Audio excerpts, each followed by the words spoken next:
international est censé être un mur entre les nations, un mur entre l'ordre et le chaos. Mais ce mur, aujourd'hui, est en train de se fissurer. Et quand un mur se fissure, ce n'est pas juste un problème juridique, c'est une question de survie. Parce que le monde, si le droit international tombe, devient une jungle où la loi du plus fort règne. Et si on laisse cette jungle s'installer, on ouvre une boîte de Pandore. Une fois ouverte, il n'y a pas de retour.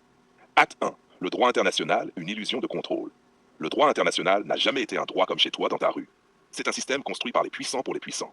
Mais il a eu un rôle, limiter les excès, empêcher les guerres permanentes, encadrer la violence, maintenir un minimum d'équilibre.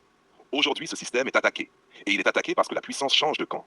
Quand un pays puissant veut un résultat, il peut contourner, manipuler, sanctionner, envahir, imposer. Et quand un pays moins puissant veut se défendre, il est accusé. Acte 2. La jungle, c'est la loi du plus fort. Dans une jungle, il n'y a pas de morale, il n'y a pas de tribunal. Il n'y a que le prédateur, la proie, le territoire, la survie.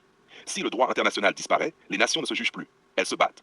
Et la bataille, ce n'est pas une question de justice. C'est une question de ressources, énergie, monnaie, technologie, territoire, démographie.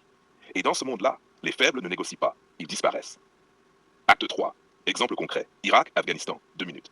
Quand un pays puissant décide d'entrer dans un autre pays, il ne demande pas la permission. Il impose. Irak, Afghanistan, 2 pays qui ont été transformés en terrain de jeu. Ce qui s'est passé, ce n'est pas une intervention, c'est une démonstration. Une démonstration de ce que le monde peut devenir quand le droit international est ignoré. Et ce que les puissants montrent au monde, c'est si vous résistez, on vous écrase. Acte 4. Exemple concret. Europe de l'Est. 2 minutes. Regarde l'Europe de l'Est. Regarde comment un continent qui se croyait au-dessus de tout peut se retrouver à genoux. Parce que le droit international, dans la réalité, ne protège pas les faibles. Il protège seulement ceux qui ont la force de l'imposer. Et quand la puissance change, le droit change. Et quand le droit change, la jungle avance. Acte 5. Exemple concret. Afrique. L'Afrique n'a jamais été protégée par le droit international. L'Afrique a été exploitée, colonisée, pillée. Aujourd'hui encore, l'Afrique est le continent où la loi est souvent un concept de luxe, parce que le droit international ne s'applique pas quand tu n'as pas la puissance. Et dans cette jungle, les ressources africaines deviennent une proie. Acte 6. Pourquoi la junglerisation est la vraie menace. Le monde bascule vers la jungle quand la puissance prime sur la loi, la force prime sur le droit, la volonté prime sur la légitimité. Et ce basculement, c'est une bombe, parce que la jungle n'est pas un état temporaire.